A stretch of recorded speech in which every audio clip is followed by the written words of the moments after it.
Well, good evening. I'm your host, Noel Clubb, here on the Club Tracks TV show. And welcome to Spanish Sports World Network on Zingo TV, channel 250. Please remember to download the Zingo TV app from respective iOS and Android app stores, as the app is absolutely free. And while you download, please make sure to rate and leave a comment because we want to hear from you, folks. That's right, we want to hear from you.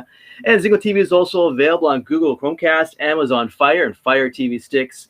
Roku and Roku sticks are also available on all smart TVs from 2016 forward. All right, welcome to the show, folks. Welcome to viewers at home watching the show around the world. And, of course, let's introduce our special guest here this evening. And she's a Canadian singer and songwriter. She's released her latest empowering single called Kingdom Come. Please welcome Jennifer Lauren to the show. Welcome. Thank you so much. I'm so happy to be here. Very good. Very good. How are you this evening? I'm good. I'm doing great. How are you guys doing? Not too bad. Yeah, not too bad here on a sunny night. Good to hang out with you for an hour here on the show. So that's pretty cool. This is pretty cool. It's a good Sunday night. So you were from Ottawa, is that correct? I am from Ottawa. Yeah. Not originally. I was born in Montreal. Oh, very cool. Grew up a little bit there, grew up a little bit in Sherbrooke, but then I moved here and I've been here for about half my life now. Oh, in Sherbrooke as well. Very cool. Yeah. I used to have some friends out that way. I used to have some friends back in the 80s that just actually were from there years ago. Okay. Yeah, so small world. Yeah, I was there for 2 years. Oh, it is. It's such a small world. So whereabouts in Montreal? Were you in the old part of Montreal when you were there, or whereabouts were you back? We lived in La Prairie. I cannot tell you exactly where that is. I'm terrible at geography. I love the place. And we had an awesome mini putt area, mini putt place. That's what I can mini tell putt's good game, so it's all good. Yeah. It's my kind of game, right on. There you go. So so we want to basically maybe mentioned as far as when you first started pursuing singing. How old were you when you first started discovering singing? So the first time I kind of realized what singing was and that I wanted to do it, I think I was about 5 and I heard someone sing "My Heart Will Go On." Is that right? That was it for me. I was like, I want to do that. I want to do this. The song's so good. And then my mom surprised me with concert tickets for Celine Dion because I became Celine Dion obsessed. Wow. And, I still remember the very first, when she walked up on stage, and I remember what she was wearing and everything. And it was just so interesting, even at that young age, to kind of understand the connection between audience and singer and just be like, I want that. I want to do that. Yeah. So that was the first kind of moment where I was like, this is it. This is the dream. And then I was a very unmotivated child with heavy imposter syndrome. Still have that to this day. And I was 17. I was in high school in class, and a teacher said, you have to figure out what you want to do for the rest of your life because you have to go to school for it. And I just sat there thinking, I don't want to do the 9 to 5. I don't want to do all these other jobs. I want to be a singer. So that's when I took my very first singing lesson. I was in choirs and stuff like that before, but that's a whole different ball game. Once you actually sit down and take a lesson and or stand up in this case, but and actually start learning. I was 17. Interesting. So who are your earliest musical influences when you're growing up? So way at the beginning growing up, so definitely Celine Dion, but from the get-go, I was very much into pop. I'm still very much into pop. So for me, it was very much like Spice Girls, NSYNC, Backstreet Boys. Oh my gosh, most unprofessional moment of my life. Do not disturb. It's all good. Don't worry. Backstreet Boys, Britney Spears, Christina Aguilera. That's kind of where I was at. Yeah. Interesting. So then we'll go back to 2017. So you're accepted into the prestigious ISINA Mentorship Program in Los Angeles, California. Mm-hmm. So how did you get selected in that program? And actually, how is that process like? Yeah. So basically, I think it's the same process for application now, but back then it was $30 to apply with a song, or you can apply with multiple songs, but it was $30 a song. I think I put a couple in. And you just make up your profile, or all the artists do it. And this is musicians, singers, songwriters, DJs, basically anyone that's creating music in the music industry. Right. We're trying to. But yeah, so if ISINA kept you in the top 300, you had the chance to be selected for their 6-week mentorship. Wow. So I didn't hear from them or about them for about a year. So I had forgotten. I was like, oh, it's cool. I wasn't selected. You know, the amount of times you hear no or you just don't hear back, right? When trying to get into an industry like exactly, this. right? Like, that's cool. No problem. And then 3rd week of September 2017, I got a text from the guy, I guess, running it or managing it. It's like, hey, it's Alex from ISINA. How are you? You don't just get a random text, right? It's like, Yeah, oh, no kidding. so yeah, so he we got on the phone. He said, are you in? And I said, yeah. And he said, cool, you leave in a week. It's like, oh, okay, I've got 3 jobs and okay, we're gonna figure this out. So that was the process. I know now they've kind of relaunched after COVID and everything. Yeah. And I think the process is still about the same, but it's not the same type of program. Like, I think they're getting finalists every month to come in for a few days into LA for a few days and do that. But yeah, for me, it was 6 weeks living as a singer in Los Angeles. It was pretty wild. It's like a boot camp music kind of a camp, like a program. Yeah, basically. but also it became a reality TV show that they were trying to do. So we're being filmed 24/7, but then it also kind of became a competition. Now I was very blessed to be named one of the winners, which was really cool. But yeah, it was a whirlwind. Like, I didn't know what to expect, and they didn't really tell me what to expect. So I was really going in blind, and I was like, all right, I'm going to go live in this big house in Beverly Hills for 6 weeks with a bunch of singers and musicians that from all around the world. And I mean, everywhere, literally, which was incredible. And yeah, just be part of the industry for 6 weeks and just be a singer for 6 weeks, which was incredible. If I hadn't been sure yet, then that would have been it for me. You know, it would have kind of made everything concrete and final for me being, yeah, this is what I want to do. Yeah, exactly. So what would be the biggest lesson for you as a songwriter from that experience? And you can kind of take from that experience. I think as a songwriter specifically, so songwriting isn't something that ever came to me easily, or, you know, I never really sat down and wrote. I'm not the one with a book of 100 songs, you know what I mean? Like it was never something that I could easily do. So being there back then, because that was really the beginning of me starting to release music and trying to get out there, but I wasn't writing much. But just being in the studio with people that are really in the industry and working with pretty incredible people, it's just kind of it was the start of the realization that, like, you need to just kind of show up and just pour everything you've got without judgment on yourself, towards others.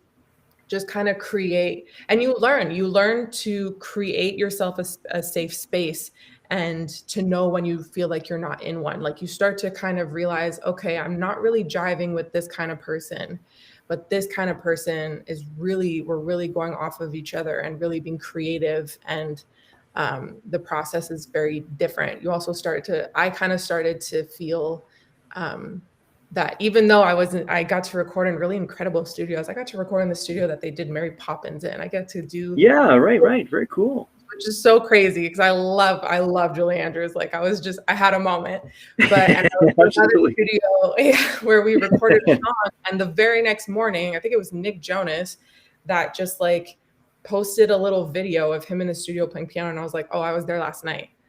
And it's not anything like fangirling or anything like that. It's just, oh, like, I am working within the spaces that people who are doing what I want to do are right. But I also realized that I was like, you know what? I actually really prefer when we're working in like a living room and we're sitting on a couch and we're hanging out, right? And intimate, I got to kind of try so many different things, and they give us those opportunities. So I think my biggest lesson, honestly, throughout all of it was just, you got to know who you are, and you got to know what you like, how you like to work, the kind of people you want to work with, what your goals are to move forward in the industry. Definitely. Absolutely. Yeah. No, very true. Very true. And so moving forward, like in your experience over, like, say, I know you have big plans this year, but I think I read somewhere you want to do like 8 singles this year. So how is that coming along as far as your next single's concerned? Yeah, I mean, COVID, definitely some bumps in the road with how many are going to be released this year specifically. But Kingdom Come's the third one that's out. Imposter and No Use came out before that. Next one is coming soon. We're in the works of just trying to figure out the visuals, and the song is ready to go, but now we have to come up with the artwork and the music video, if there is Video, one, right? the lyric video, figure out what we want to do with that. It's a little bit different than my last three. My last three were a lot darker and more moody and a little bit more empowering and that kind of thing. Whereas this one is just kind of really same type of style, but more quirky and might make you chuckle a little bit, which is like kind of funny and very much not the usual that I go for. But I love this song. So, you want to make sure it's going to come out right. So I'm hoping by end of October, it'll be out. Oh, very good. Okay, so not far off then, really, because we're almost halfway through September already. I know, this year. And where did summer go, by the way? I don't know. It's gone. It's completely gone. Nuts. Yeah, we got robbed this year. That's all I know. We did. In Canada, we had some tough summers sometimes like that. So weird summers. Yeah, definitely. So tell us about your latest single, which is released, I believe, in July, right? Kingdom Come was released back in July. Yes, it was. How's that going so far? It's going well. Got a little bit more reach with it, which is really cool. I get to do stuff like this, which is really fun. Yeah, it's always fun. I think what's kind of nice about it is this was the first song so basically how this song came about, I bought a track from this really amazing producer called Ghost. He's from Russia. Out of Russia, yeah. Yeah, and he was recommended to me end of 2020. And I think on like Christmas Eve, he had a sale. He had a Christmas sale. I was like, I'm going to go check this out. I ended up buying like 7 tracks from him. Like his stuff is insane. And so this track, I started listening to it and I was like, man, I really want to do something with this. And then kind of good timing, I got a message from an artist that I had seen before. I actually sang with her cousin and we had met before. I think literally the first time I met, I like jumped in because they needed a singer. They were doing this big event for her birthday party and someone dropped out. So we kind of met like that, but didn't really speak. Yeah. She messaged me and she's like, oh, I was talking to Carte Blanche, who's my engineer / producer / everything. I adore him. And anyway, so I was like, you know what? I've got this track I really want to try out. Let's just get on Zoom and see what happens. And it's funny because I think we talked about this later, but we both kind of thought at first, we're like, I don't know. I don't know if we're going to jive, right? I don't know if we're going to kind of work it out together. And then all of a sudden it's like it clicked and we started writing like my best song ever for sure. And we were listening to it and the track is called Throne. And we were listening and she said this to me and I was thinking the exact same thing. I was like, Throne feels right with this. There's something about it that just makes sense, which is probably why he called it that. So we went off of that. We went on Pinterest. We went on, Google and stuff and just looked up pictures that would inspire us. And I kind of started getting this storyline in my head. I was like, I kind of want to write about this. And I want it to be this kind of theme and this kind of concept. And that was probably the first song when we finished it. Like I had chills. I have never been so confident. That was the first time I didn't send the song to anyone for their opinions. Is that right? Interesting. Yeah. I was always very unsure when I would do other songs. I'd be like, oh, well, what do you think? What do you think? What do you think? And send it to everybody that I can. And get opinions. And this one I was like, I don't care. This song is dope. I'm in love with it. I don't want to change anything about it. We're going to the studio and we're doing this. Yeah. It's a great track. It's a very great track. I like the synth effect with that industrial kind of feel to it. Yeah, it does have a pop feel to it, which I do find that kind of interesting because you don't really feel. And that's my experience. Like I listen to industrial music. I don't hear that pop element to it, but your song, I do hear that pop element to that. Dark synthy, industrial kind of sound. Yeah, it's a really cool mix, and I love it. It is very unique mix. Don't see it very often. Yeah, and I love the lyrics. This was the first song that I wrote that much of one of my songs. Like it was really 50-50 with my co-writer. And before that, I was very kind of timid in the background, and everybody's so quick with their ideas and stuff. And with this one, I was just all in. And it's interesting because it was the first time that I didn't ask for an opinion. And it's the first time that people came back and said, like, people in the industry are like, this is dope. I want to help you. Yeah. So, Yeah. you know, Stand up. just to go with the lesson I got from ISINA, where it was, you have to go in with who you are and nobody else. Stop comparing to other people, all that. Just Right be on. you. And sometimes that just, I mean, hopefully that just clicks, right? Yeah, no, but actually, he hit the nail on the head. I mean, I come across this a lot, right, as a host on two shows. One's in boxing and one being here in music. I deal with, like, I talk to like really high level people a lot, and they all this the same comment, which is just made basically there essentially, which is you got to believe in what you're doing, and because that's really the first thing. Once you start questioning what you're doing, then of course everything kind of falls apart. Once you really believe what you're doing, and I just find you kind of fall, like you said earlier, you kind of fall into this track, into this kind of zone. And these things kind of come together more and more. You try to start tracking more of those people that actually are on the same page with you as time goes on. And just good things always happen, I find, once you find that self-independence, we want to call that thing, that self-freedom, where they know, like, I know what I want to do, where I want to go. Yeah, and it's really finding who you are. Like when I did ISINA, and the courage to do that. Yeah, and when I was in ISINA, I really didn't. I didn't know who I was as an artist. Now I was just trying to figure it out. I was just starting to build my brand, trying to figure that out. But I really didn't know who I was at all. And that was the main message, is you need to know who you are. And then I thought, well, it's very true. I need to figure this out. And I think all those years later, I'm in a place where I'm just like, yeah, this is how we're going to do it. And even, you know, when I'm at the point where even when other people are like, yeah, but if you do it this way, it's going to come up better this way. I'm like, no, like I hear you. And because you always have to be open, right? Yeah, like you can't just close yourself off to everything, because then you stop hearing the actual good advice as well, right? Yeah, close off all the good stuff. Things like what you need to wear, the kind of makeup, your hair, your this. I'm like, no, this is me. This is who I am, period. I want this kind of music, and especially your music, you can't mess with that, right? You always have to be it's your brand, it's you. It's aligned. Yeah, and you have to make sure that it's aligned with your goals, right? Because you have those people that are like, no, this is my music and my artistry, and I know it's weird and it doesn't make sense, but it's me. And we're like, okay, cool. Well, you're gonna have less listeners for this. And they're like, oh, but I want to be super famous. Okay, well, you got to listen a little bit and make sure that it's somewhat familiar and this and that. So that kind of thing you have to stay open to, right? It has to align with your goals. I've got some really big goals, so I have to be open to that.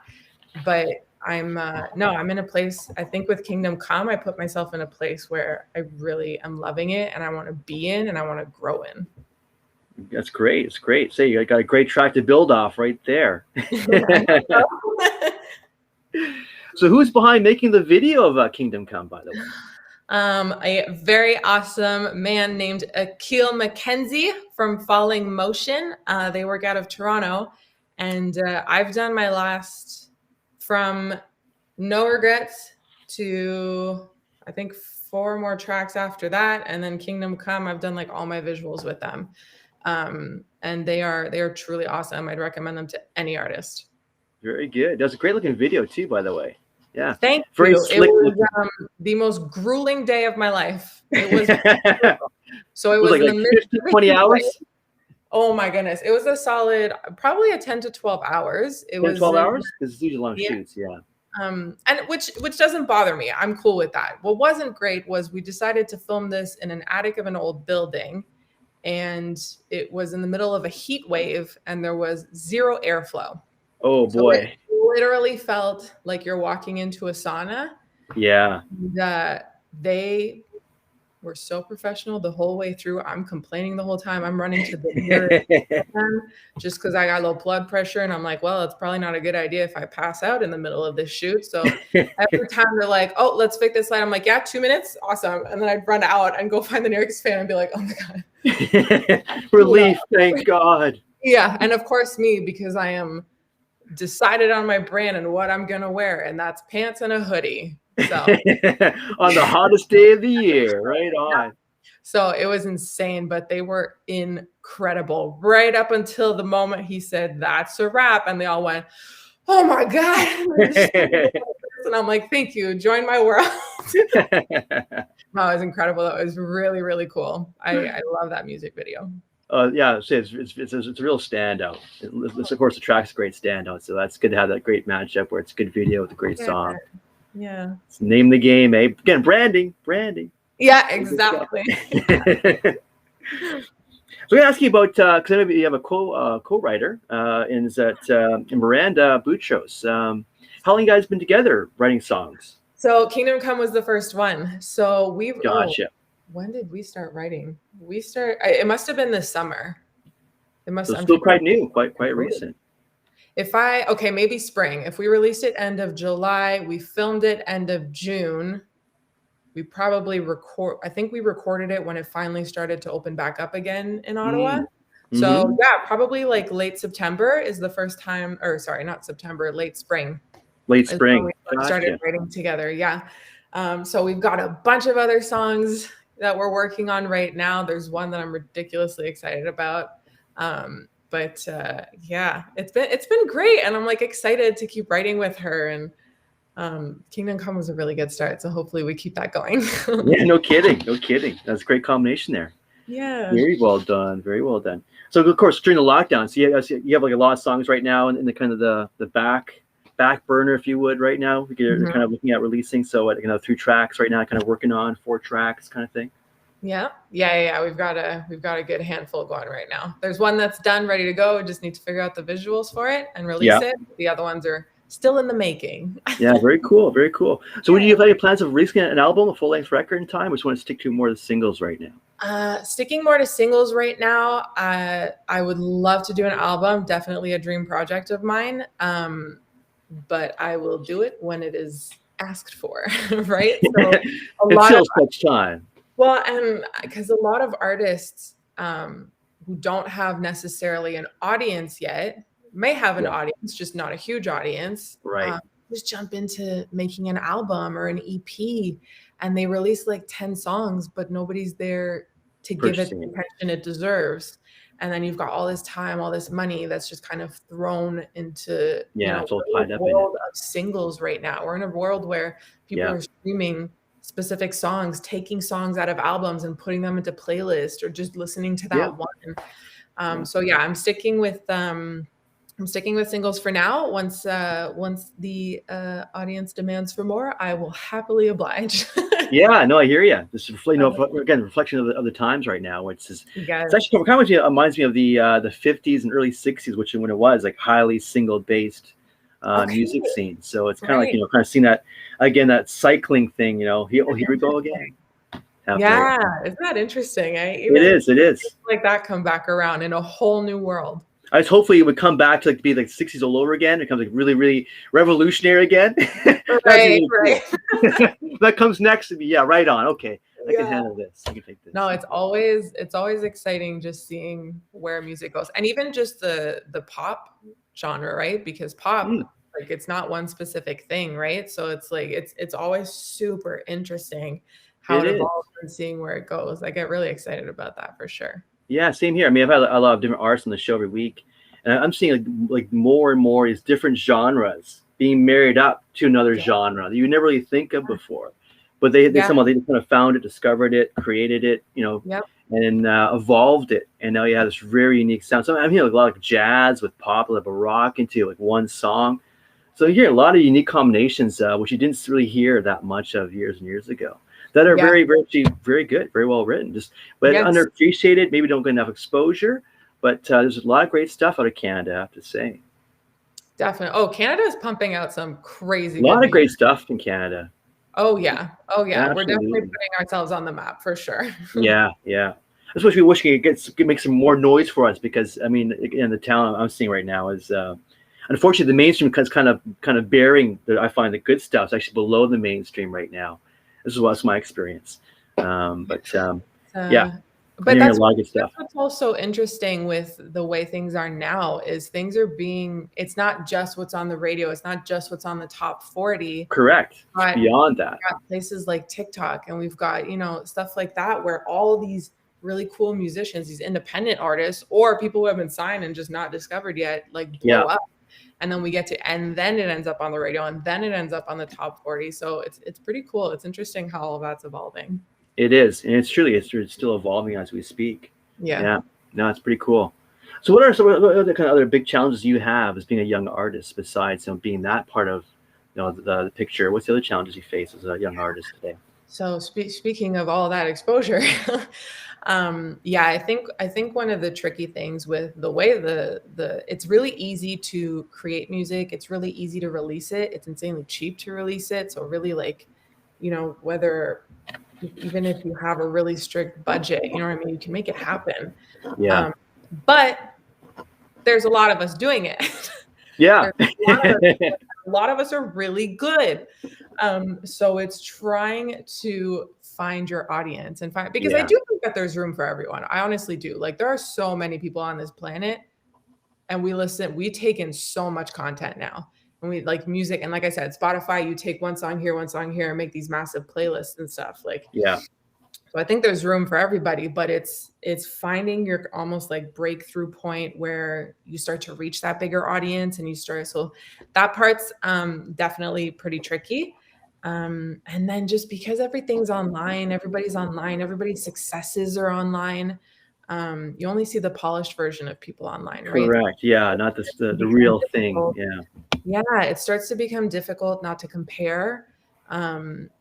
Not to, and you can still, I've definitely have moments. For me, it's very important to celebrate people's successes and people's, awesome goals that have been reached, or surprise opportunities that come along. So I'm always really happy for them. But I definitely have my moments of like, oh man, like, when's it my turn? Like, when do I get to do this too? And it's never instead of, but you always get that feeling of like, oh man, like, I would love to tell people like this is happening and this is that, but you have to. I very, very strongly believe that everybody has their own journey and everything happens for a reason. Mm-hmm. So you have to sit back and tell yourself to chill out and Yeah.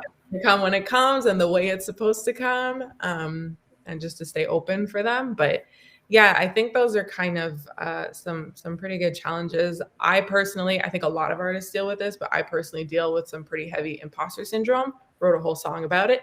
But so yeah, that can be pretty crippling sometimes. Yeah. Just Yeah.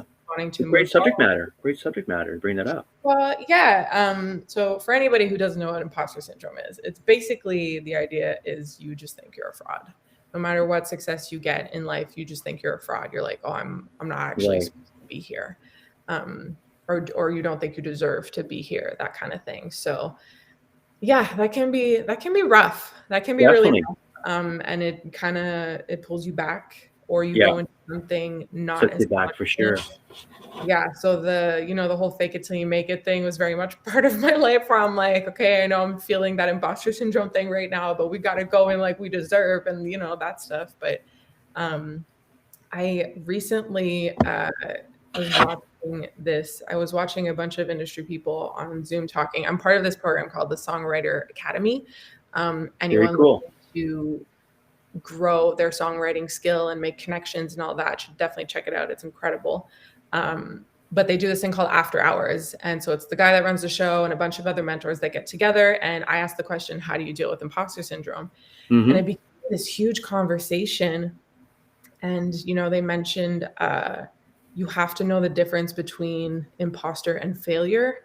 Mm-hmm. And, a lot of people were saying we're imposters, we feel like frauds, but we're just treating ourselves like failures, is what it is. I'm not successful enough right now. I'm this age and I haven't achieved this Right. level. And got this just yet. Yeah. Yeah. And one that like kind of oddly hit me, they said it kind of in two different ways. And one was, if you're invited into a room, it's because you're supposed to be there.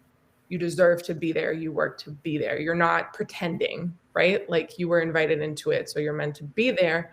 And then the other one was, this one's a little cornier, but it kind of hit. And it was to acknowledge the magic that you do have in you, the talent that you do have in you. And I was like, ooh, okay, like, I haven't done that. I just go and I like to sing, so I want to sing, and I like to write, so I want to write, and I want to do this and that. And it was like, no, like, wait, you actually can do this. Like, that's just part of it. It's something that's special about you, or that that you can do really well, So kind of balancing that out with the imposter in me going, should you though? Should you be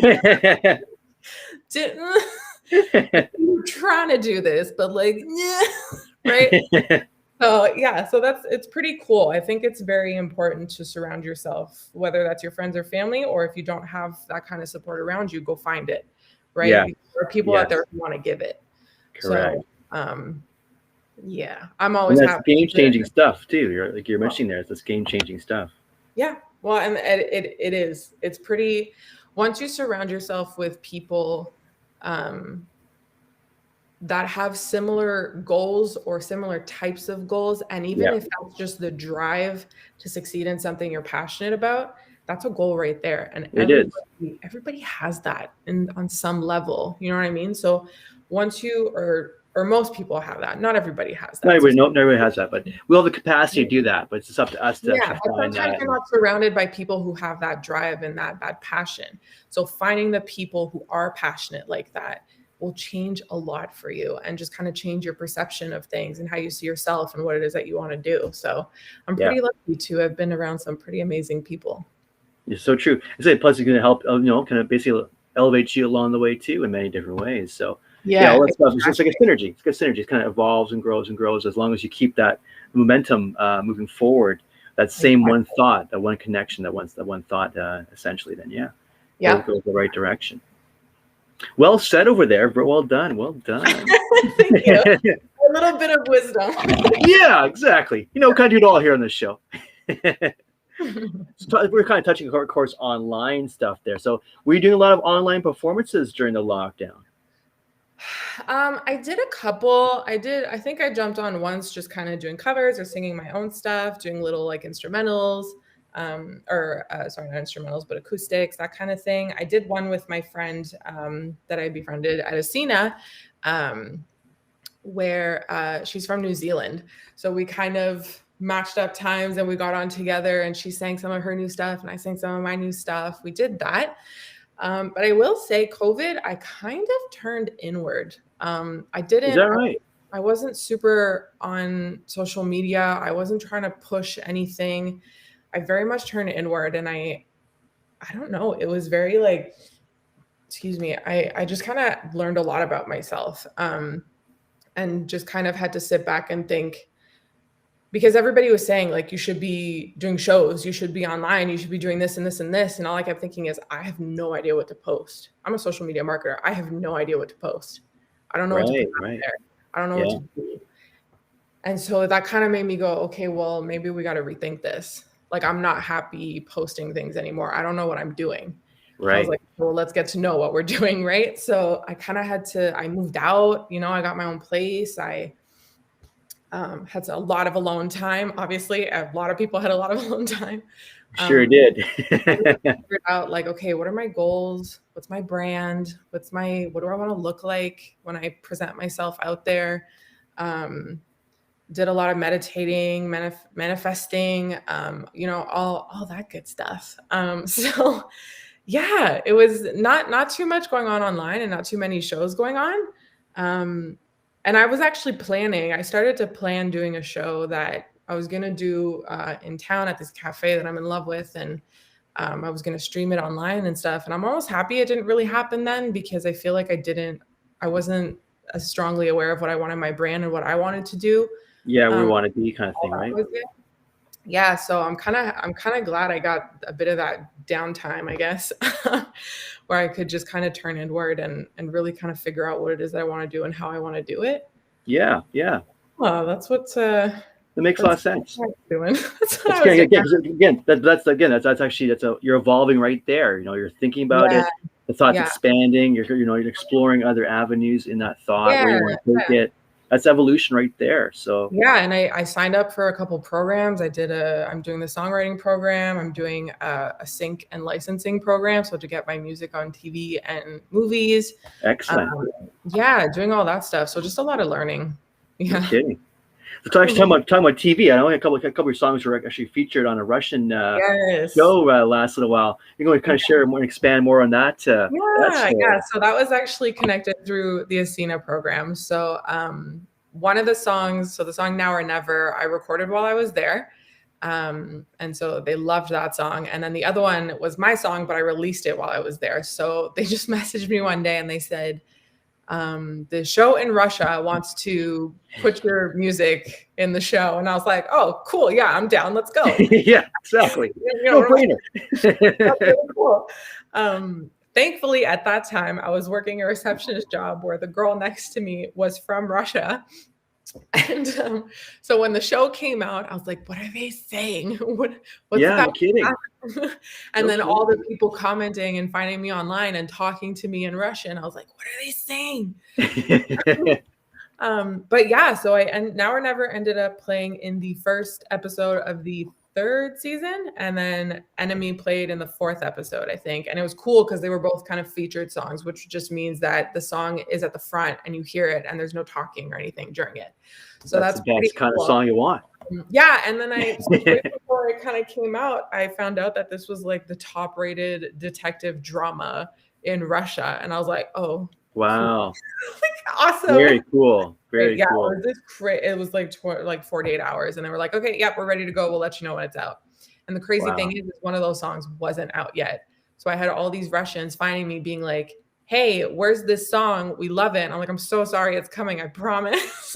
Yeah, but I loved it because I'm obsessed with movies. I'm obsessed with TV shows. I'm a professional binger. So I loved having my music part of that. I can't act, so I can't be in a movie or show. It would be horrible. So, but I figure I'm pretty good at singing, and they need me, exactly. Right. So I'm like, let's make this happen. So I ended up signing up for that program and learning all about it.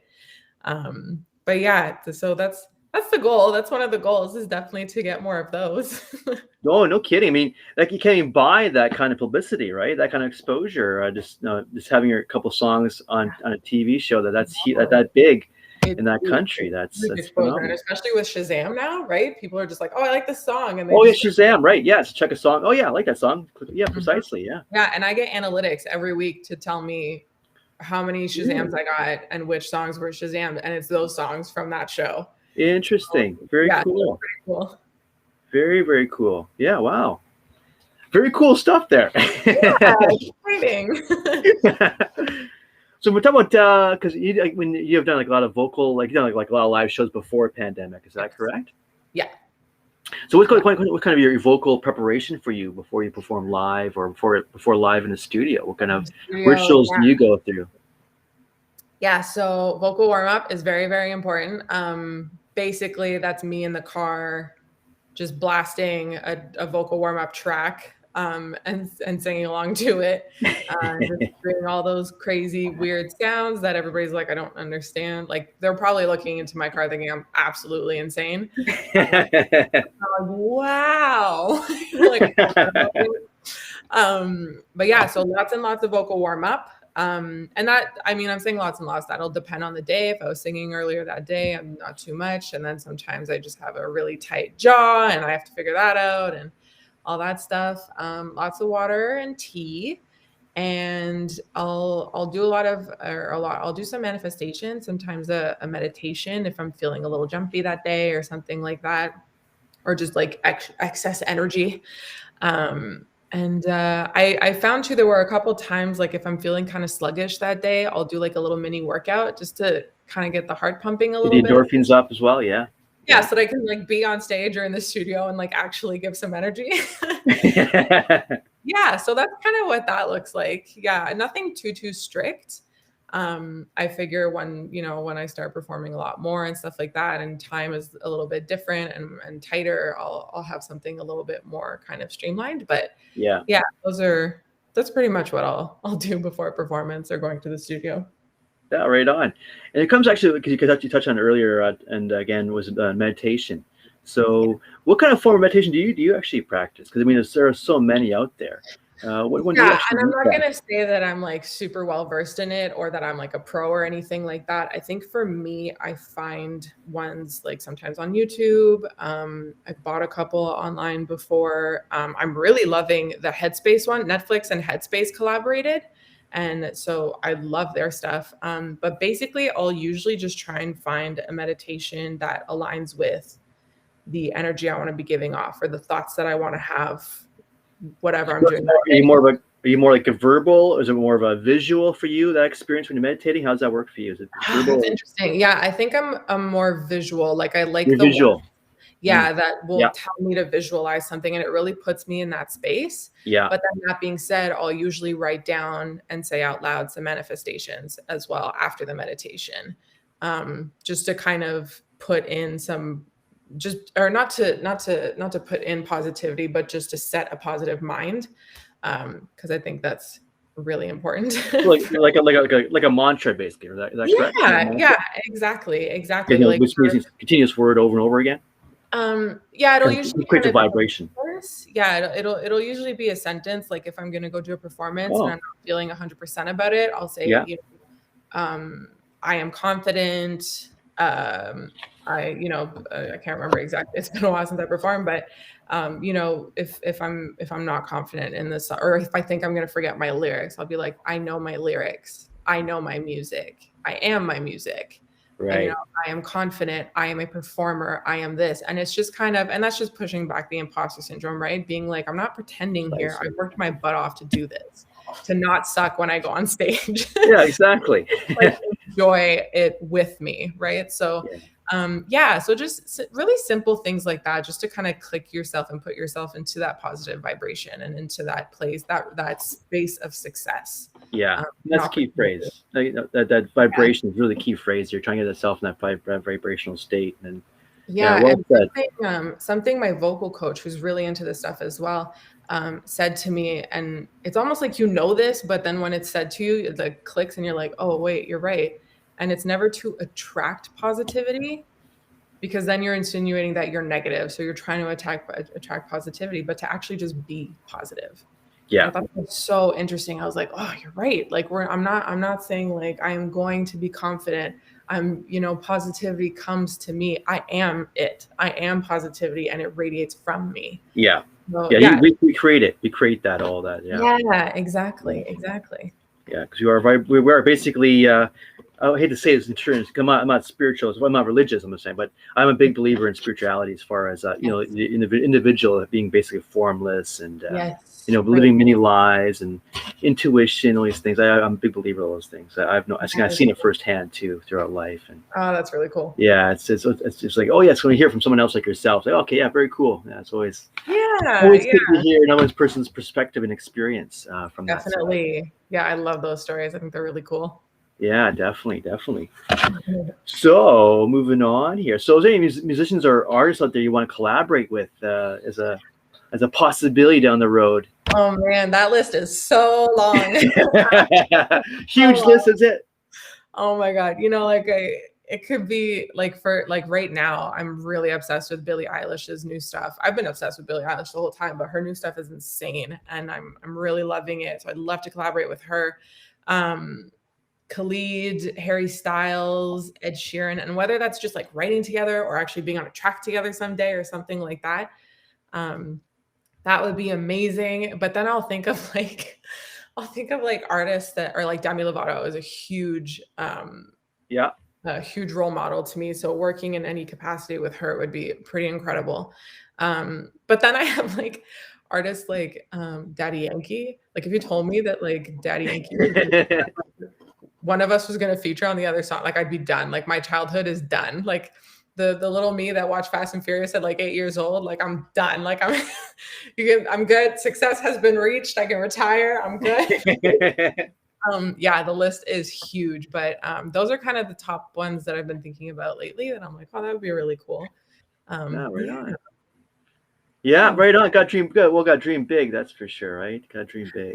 I'm a professional at that. I can tell you. Yeah. Well, what's so cool here? I mean, you're in a position right now where you can make that transition. Like that's not a far fathom of thought. It's actually quite true. It's a very and that's a weird spot for me. That's where the imposter syndrome tries to slide back in. But I'm like, but it's very, very possible in your situation. Yeah, it doesn't have to be as far out of reach as I think it is, right? Yeah. So I just have to look at it as baby steps, and those little baby steps take me to those big landings where I'm just like, I'm gonna hang out here for a minute. Exactly. That's right, folks. Baby steps. That's it. Yes. That's right. Yes. Live by them. So about the baby steps, you'll get there. You'll get there. So true. Thank you. I take those vibes. I take that energy. Oh, please do. Please do. Yes. Well, talk about some more vibes and quick questions. Quick questions here for you, which is kind of quick questions on different little things here and there. See what your thoughts are. So my quick question for you: Beatles or Stones? Who would you prefer? Who's your choice? Beatles or Stones? Probably Beatles. I feel like I heard that more as a kid growing up.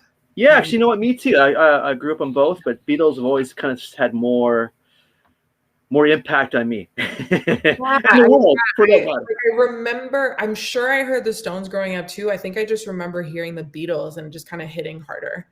Yeah. My dad played a song or if something came on the radio or something like that. Yeah. I can also distinctly remember Aerosmith. I was very obsessed with Aerosmith. Oh, is that right, eh? But early Aerosmith or later Aerosmith? I'm remembering a Grey album. Grey album, okay. Okay. Yeah, that's what I'm remembering. And it was that song Steven Tyler did, that kind of ballad. Oh, what's it called? Shoot. I don't want to close my eyes. I don't want to fall asleep because I miss you, babe. And I don't want to miss a thing. Oh, man. Yeah. That's later. Yeah, it's later. Yeah. Oh, my gosh. Yeah. No, I was super obsessed with that. But yeah. So I guess the Beatles. Beatles, right on. Oh, still good call. Good call. Just want to get your opinion there, but yeah, I totally agree with you as well. Michael Jackson or Prince? Who would you take over there? Michael Jackson. I don't think I listened that much to Prince. That's a goal of mine, though. I want to listen to more of Prince, but Michael Jackson was definitely more present in the stuff I was listening to. Gotcha. So what about Prince? I think we want to explore in his career. Comes to Prince, you want to explore a little further? Yeah, I think I would hear like a song of his here and there, but it's been like a goal of mine where I just want to sit down and actually just like listen to all his stuff. And because there's got to be, he was one of the people that really changed pop, and the same with Michael Jackson. They really changed pop. They did, yeah. They changed the music in a pretty drastic way. So I think it's important to, at least listen to it and hear it. I'd have to say Michael Jackson, as much as he had a tough the last couple decades of his life, just with all the things going on in his family and so forth. Mm-hmm. But the guy did so much and had such a huge impact. I always think of Thriller when it first came out in '82. That was just a huge record and so innovative with that the video Thriller was actually like a mini movie and just really innovative and it changed the industry. It was insane. It was. It was a game-changing record when it came out. Thrillers, absolutely game-changing. Yeah, I still remember it to this day. Amazing stuff. 60s or 70s? What would you take? 70s. 70s. Interesting. Yeah. Okay. Still no wrong answer. There's no wrong answer. Yeah. No wrong answer here whatsoever. The disco, the rock, it was really cool. Yeah, definitely. 70s or 80s? Probably stick with the 70s. Yeah, cool. Yeah. Right on. What was the best album ever made? I can't answer that. I don't know. Again, there's no wrong answer. No one's going to judge you here, so don't worry. Idea. Because you know what? I'm trying to think, like, I used to listen to full albums, probably like a teen, like if I was taking trips and stuff like that. But I was really into like Much Music. Or in Quebec, Musique Plus. So like the countdown. So I was never spending that much time on like one album. Gotcha. But man, like I probably listened to the full album from Christina Aguilera. That was probably one of my favorites. First one? Christina Aguilera. Yeah, her first record, her debut record. I want to say yes. I think so. Yes. Was the Genie in Bottle one? Is that same? Yeah. Gotcha. So I was probably listening to that a lot. That's hard for me. I just like really specific songs and stuff. That's cool. That's still cool. Well, how about this one? Best single ever. Ooh. Oh man. Best single ever. Ever? Pick. I can't pick. I will tell you, I am obsessed with. Is it Happy Ever? Yeah, Happy Ever After by Billie Eilish right now. Obsessed. Right on. I think it's Yeah. genius. And her song NDA too. I'm obsessed. But Happy Ever After is insane. Yeah, it's great. It's a great track. Yeah, so I'm pretty obsessed with that one right now. Is it the greatest one ever? I have no idea. Well, again, it's all subjective. What rings the bell with you? What kind of sets us in far as what you someone prefer? picking their favorite kid and being like, "This is the greatest kid ever. You two can sit over there." Like, I don't know. Yeah, it depends on the time of my life and the mood and the this. Oh man. Oh yeah, for sure. But it's also what we're talking about here. It's just moments that kind of trigger your interest. Right now, NDA or not it. Well, that one's good. But Happy Ever After is insane to me. Yeah, right on. All right, cities, Ottawa or Toronto? Oh, okay. I'm gonna say Toronto. Really? Oh, okay, interesting. Yeah, because I love visiting my friend there, and we always try different foods. That's like something really fun that I get to do there. And usually, like all my videos, I film over there and stuff. So yeah, I'll say Toronto. Nice. Yeah, so true. I mean, I can say about Montreal too. I mean, but Toronto, so many hidden gems in the city of great restaurants and food spots that and it never ends. Hold the wall and you go, oh my God, I had no idea this place was here. And is that great? Exactly. Yeah. Probably Toronto. Yeah. Yeah. No, right on. Good call. Favorite movie ever? Dun, dun, dun. How do you pick these things? Can I answer Marvel? To make your life difficult. That's what I do. Right now, I am staring at my bookcase filled with DVDs because I'm that weirdo that collects DVDs. Well, me too. Actually, me too. I'm one of the viewers. I love it. I just have like a drop in the bucket of what other people do. But I see it as only the beginning, I just say Marvel because I'm obsessed with Marvel right now. Yeah, actually, I've been watching a lot of Marvel too. There's just so many Marvel movies out there. Oh man, I rewatched it, all of them this year, but I did it in chronological order. Yeah. To go with the storyline. Yeah. Yeah, I was pretty into it. I'm guilty of that too, by the way. Yeah, I'm guilty of that one too. Totally. Yeah. I'm all up in the series on Disney Plus, and so I'm just gonna say Marvel. Marvel, yeah. Yeah, I watched the same plus Iron Man. The first Iron Man has been a few times. Man, for the 100 millionth time again. Yeah. Yeah. Oh, and Fast and Furious, the whole thing.